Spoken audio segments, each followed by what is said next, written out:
tú tienes palabras de vida y dime a dónde iré o a quién buscaré.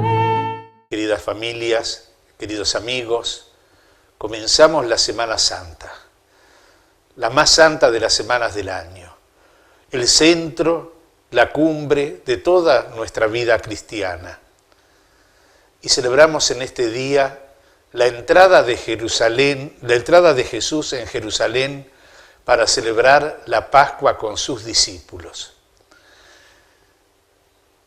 Pero Jesús no entra en Jerusalén, diríamos así, de un modo ingenuo. Sabe lo que está pasando allí, el ambiente adverso con el cual se va a encontrar. Podemos verlo en el relato que nos hace el evangelista San Juan de los días previos a esta entrada de Jesús, la conspiración. Recordamos cómo Jesús había resucitado a su amigo Lázaro, y muchos, unos días antes había pasado, y muchos judíos habían ido a la casa, así como habían ido antes a darle el pésame a Marta y a María, sus hermanas, ahora iban a la casa para ver lo que había sucedido.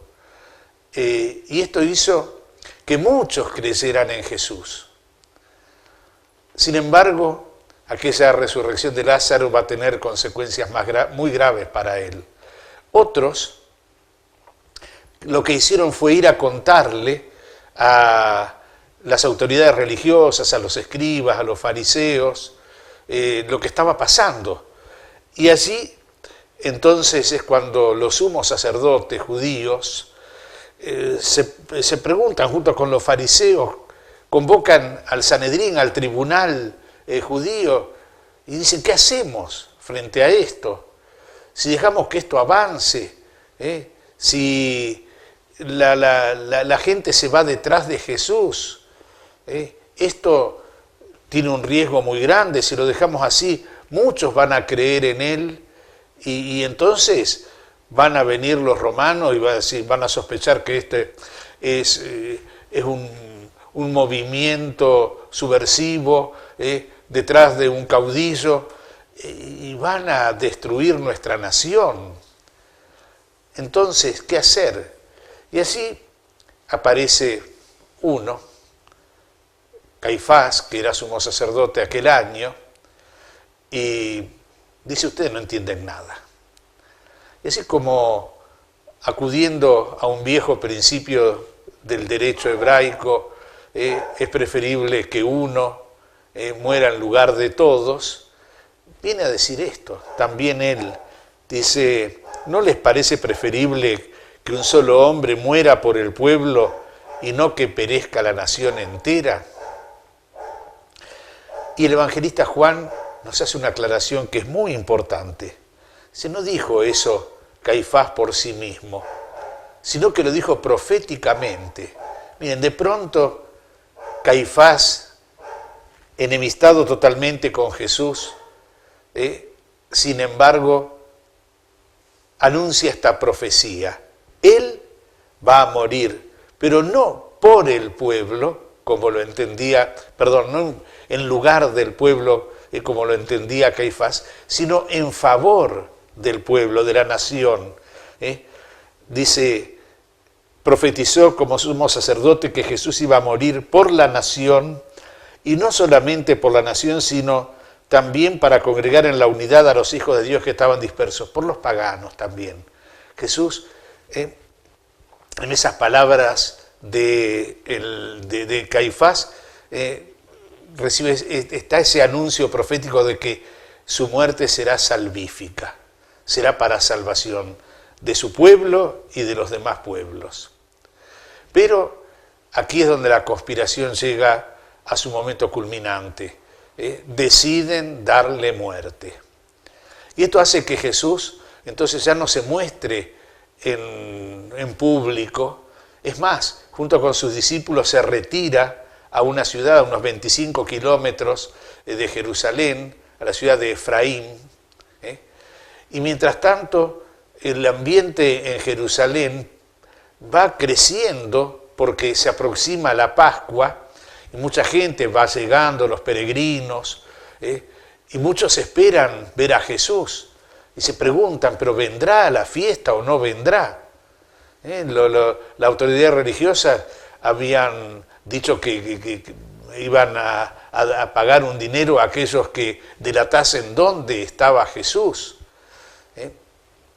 Y así es donde imaginamos que Jesús también habrá en esos días, se habrá hecho la misma pregunta, ¿ir o no ir a la fiesta? Era la fiesta de la Pascua, iba todos los años, iba con sus discípulos, ir este año también. Pero Jesús sabe que esa Pascua se transformará en Pascua nueva. Ya no será la Pascua de la liberación de una esclavitud humana, sino será la Pascua de su entrega, como liberación de la esclavitud del pecado, de la muerte eterna. Y ahí Jesús también se habrá preguntado, ¿ir a Jerusalén a la Pascua para morir o no ir y poder seguir predicando? Pero Jesús toma la decisión y decididamente va, junto con sus discípulos. Y esto es lo que celebramos en la apertura de la Semana Santa, el Domingo de Ramos. A medida que va caminando hacia Jerusalén, la gente que lo reconoce se va uniendo al grupo, y van cantando y rezan con las palabras de la Escritura, bendito el que viene en el nombre del Señor, y lo reconocen como el Mesías, Hosana, el hijo de David, es el descendiente de David que esperamos. Y Jesús entra como Mesías, pero de un modo pobre y humilde, no entra en una cabalgadura orgullosa y acompañado de un ejército, no, entra humildemente montado en un asno y acompañado de un grupo de discípulos pobres y de un pueblo que canta la alegría de recibir al Salvador. Esta alegría y esta esperanza es la que nace de reconocer a Jesús como aquel que viene a sanar, a salvar, a dar vida. Pero, claro, a partir de allí comenzará el momento de la pasión, lo que celebraremos a lo largo de estos días. Por eso, en esta celebración del Domingo de Ramos, hay como dos partes, la del gozo y la del dolor de la pasión. La del gozo que celebramos en la entrada de Jesús a Jerusalén y nosotros como aquella gente del pueblo que lo recibió a Jesús, también agitamos nuestros ramos y le cantamos al Señor, bendito el que viene. Pero inmediatamente en la celebración se lee la pasión de Jesús. Gozo y pasión son fuente de esperanza para nosotros. Cuando algunos fariseos y escribas pretendían que el pueblo callase, le decían a Jesús que se callen, que no griten estas cosas. Si lo escuchan los romanos nos van a traer consecuencias malas, que lo reconozcan como Mesías. Y Jesús le dice, si ellos callan, gritarán las piedras. También nosotros no callemos. Cuando vayamos en la procesión, aclamemos a Jesús como nuestro Rey, como nuestro Mesías, como nuestro Salvador. Cuando ese ramito de olivo lo coloquemos en casa, junto a la imagen de Jesús, en la cruz, en la imagen del Sagrado Corazón, la imagen que tengamos, que ese ramito nos recuerde a lo largo del año el gozo con que recibimos a Jesús para que reine en nuestro hogar, y la pasión con la que Jesús nos ofrece la salvación en la entrega de su propia vida, en su entrega sacrificial. Dispongámonos entonces a celebrar la Semana Santa y que el Señor, a través de la celebración de estos misterios, nos colme de gozo y bendición. Que Dios los bendiga. Palabras de vida.